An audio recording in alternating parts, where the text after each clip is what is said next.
एक फासिक व फाजर में और ऐसी ऐसी करामात है। वाह, बे वाह, माया सही लेकिन शायद वो बुला भेजे, बेची हैं दुरूदों की कुछ हमने भी सौगात। हाय हाय हाय हाय। मैं जब छोटा था, मैं स्कूल जाता था तो हमारी अम्मा हमें चौन्नी चौन्नी दोनों को देती थी। हाय हाय। अगर ये मेरा भाई मेरे पैगंबर आजम सल्लल्लाहु अलैहि वसल्लम की शान में कोई गात करे, मैं इसकी गर्दन यहीं से तन से जुदा कर दूंगा।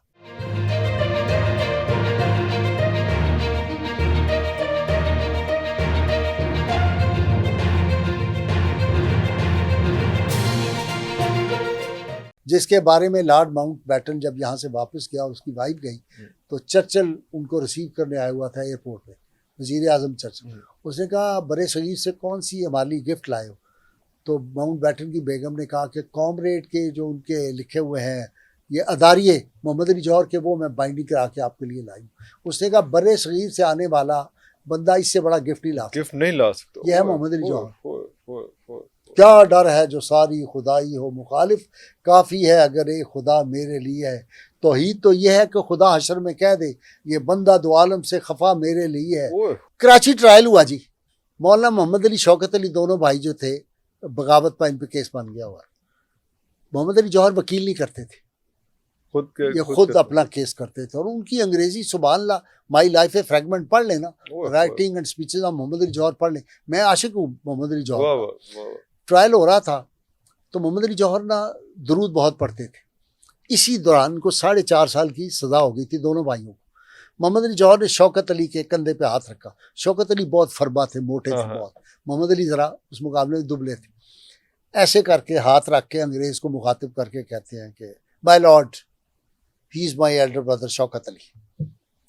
मैं जब छोटा था, मैं स्कूल जाता था तो हमारी अम्मा हमें चौन्नी चौन्नी दोनों को देती थी। हाय हाय। रास्ते में जाते थे, ये मोटा था, मुझसे ताकतवर था, ये मुझे मारता था और ब्लैक एंड ब्लू मेरे निशान पड़ जाते थे पीछे। लेकिन अम्मा ने कहा था बड़ा भाई बाप की जगह इसके सामने बोलना नहीं। तो मैं बोलता नहीं था। मैं अपने भाई का आज भी वही अदब करता हूँ। लेकिन जज साहब, अगर ये मेरा भाई मेरे पैगंबर आजम सल्लल्लाहु अलैहि वसल्लम की शान में कोई गात करे, मुझे अल्लाह की कसम है जिसके कब्जे में कुदरत मेरी जान है, मैं इसकी गर्दन यहीं से तन से जुदा कर दूंगा। अब जेल में चला गया 4.5 साल। वहाँ जाके क्या लिखता है, तन्हाई के सब दिन हैं, तन्हाई की सब रातें, अब होने लगी उनसे खलवत में मुलाकातें।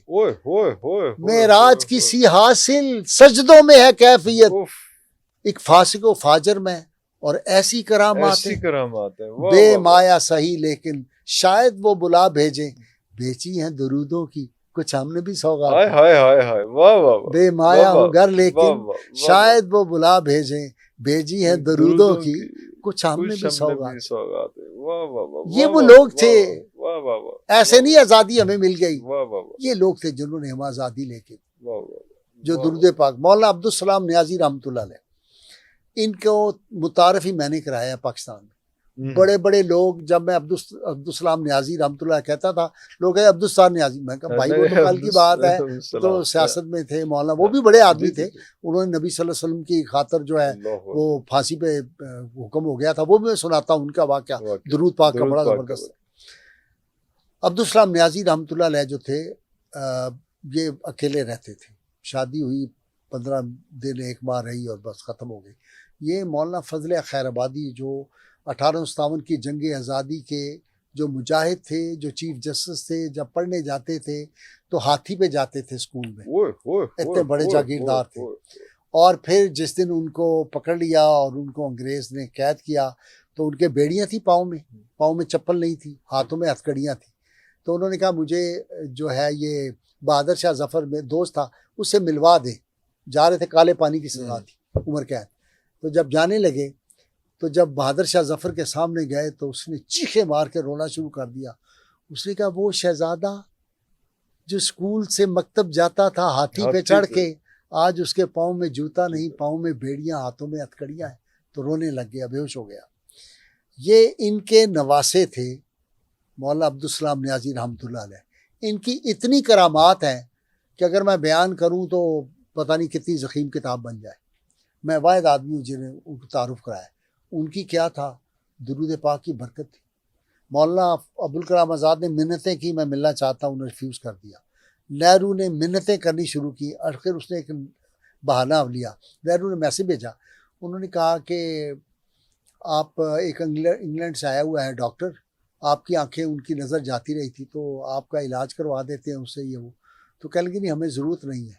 उसने कहा नहीं हजरत, आप बड़े कीमती इंसान हैं, इतने पढ़े लिखे हैं। तो कह लगे फिर एक शर्त है, आपकी हमें शक्ल कभी नज़र ना आए, हमारे सामने कभी ना आना। लॉर्ड माउंटबेटन ने बुलाया कि जनाब ये एक तहरीर है हमारे पैलेस की, वहाँ पे कोई एक लगा हुआ है कतबा पत्थर का, हम जानना चाहते हैं ये कब का है, क्या है ये तहरीर, क्या है, कुछ समझ नहीं आ रही। उन्होंने कहा इस शर्त पे आएंगे कि वहाँ पे वायसराय हमारे सामने नहीं आएगा, बस हम देख के चले जाएंगे, कोई सामने नहीं देख के चले जाएंगे, बता देंगे फला। एक दिन नवाब, अब ये रात दिन दरूद पढ़ते रहते थे, और मशहूर ये था कि इनके पास या जिन्नात है या इनके पास कोई मलाइका है या क्या है, क्योंकि उनकी कुंडी जो थी वो कभी खुद नहीं उठ के लगाई, ना खुद कभी कुंडी खोली थी उन्होंने, और जिसको जो दुआ दे देते थे वही था। और ये कभी किसी से पैसा नहीं मांगा, आपके घर खाना खाने के लिए गए हैं तो पैसे पहले भिजवा देते थे, पहले पैसे भिजवाए थे। हाँ, आप खाने पका दे। कभी किसी से खाना नहीं खाया पूरी जिंदगी। नवाब मीर उस्मान जो थे, इन्हें कोई काम था तो कोई बख्तूता था, दिखाना था, इन्होंने अपना मिनिस्टर भेजा मौलाना के पास कि ये ज़रा देख के हमें बता दे।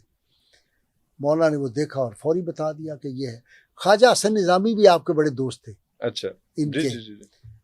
वो जनाब जब आया उन्होंने बता दिया, वो गया कुछ दिनों बाद आया तो आके तो उन्होंने पेश किया, कोई गिफ्ट वगैरह थे साथ, कोई उस ज़माने पे 5,000 रुपए थे। 5,000 का मतलब है आज का 50 करोड़, 50 उफ, या इससे भी शायद ज़्यादा। 5,000 थे तो उन्होंने पकड़े ऐसे करके, वो होते थे ना चांदी के पैसे, ये अशरफिया टाइप, वो ऐसे ऐसे करने लग गए। कह लगे वाह भाई वाह वाह, ये क्या है? उन्होंने कहा जी ये नवाब साहब ने पैसे भेजे। अरे इतने पैसे भेज दिए, अरे इतने पैसे भेज दिए। कह लगा जी अगर आप नवाब साहब के पास आ जाएं वहाँ पे हैदराबाद दक्कन तशरीफ लाएं तो वो तो आपको गाड़ी भी दें और आपको जागीर दे देंगे। ऐसे पकड़े हुए थे, पकड़ के उसके मुंह के मारे। कह लगे हमारे जिस्म का, हमारी छाती का एक बाल तुम्हारे बादशाह की सारी सल्तनत से ज्यादा कीमती, भागो यहाँ से। वो अपने चाहने वालों को कहते थे कि बेटा दरूद पढ़ा, दरूद पढ़ा। हमीदुम मजीद कैसे डिफाइन करेंगे? देखें ये तो अल्लाह ताला की सिफ्त है भाई, वो हमीदुम मजीद है, वो सुनता है, वो देखता है, वो सब के हवाल से वाकिफ है। इसका बड़ा अच्छा जो थे शेख सादी रहमतुल्लाह अलैह, उन्होंने बहुत अच्छी बात की, कमाल, बड़े की बातें भी अजीब होती।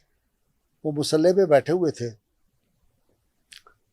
कह लगे मेरा रब जो है उसकी अरब हा मखलूक है, अरब हा मखलूक, इनफिनिट, गिन नहीं जा सकती। हम तो समुद्र में नहीं ना गिन सकते कि कितनी ये अभी जो वो जो गए थे यहाँ के सरमायादार दोनों डूब गए, कर गया, किधर गए पता ही नहीं चला। उन्होंने कहा इतनी मखलूक उसकी है, लेकिन वो जो समंदर की तह में एक कीड़ा है पत्थर के अंदर, उसको भी नहीं भूलता, उसको भी रिज़्क़ पहुंचाता है। मेरा तो एक ही रब है, मैं उसको भी भूल जाता हूँ, मैं उस एक को भी भूल जाता हूँ, वो किसी को नहीं भूलता, इतनों को ही अरबों मखलूकात में। तो ये जो है ना हमारा, फिर वही आ जाता है जो आपने कहा ना कि मोहम्मद से वफा तूने। हफीज जलंधरी ने बड़ी अच्छी बात की, मोहम्मद सल्लल्लाहु अलैहि वसल्लम, मोहम्मद की मोहब्बत दीन हक की शर्त अव्वल है। अल्लाह, इसी में हो अगर खामी तो सब कुछ नामुकम्मल है, तो सब कुछ नामुकम्मल, सब कुछ नामुकम्मल है। हदीस है रसूलुल्लाह सल्लल्लाहु अलैहि वसल्लम की, एक साहबी बयान करते हैं कि हज़रत मूसा अलैहिस्सलाम के दौर में एक वहाँ पे आदमी था, 200 साल अल्लाह की नाफरमानी की, बहुत सख्त मिजाज और ये सारे गंद करता था, मर गया। लोगों ने उठा उसकी लाश बाहर गंदगी में फेंक दी, डस्टबिन में फेंक दी। मूसा अलैहिस्सलाम को वही आई, हमारे दोस्त को ऐसे फेंक दिया, जाओ उसको दफनाओ जाके। या अल्लाह इतना गंदा गलीज आदमी है ये क्या मरतबा। गए जाके उसको दफनाया कफनाया, अल्लाह का हुक्म था। बाद में अल्लाह की बारगाह में पूछा, या अल्लाह ये कैसे हुआ? अल्लाह की मफाया जब ये तौरात खोलता था ना, तो जहाँ मेरे महबूब सल्लल्लाहु अलैहि वसल्लम का जिक्र आता था, मोहम्मद सल्लल्लाहु अलैहि वसल्लम का, ये उसको चूमता था। अल्लाह अकबर, अल्लाह अकबर।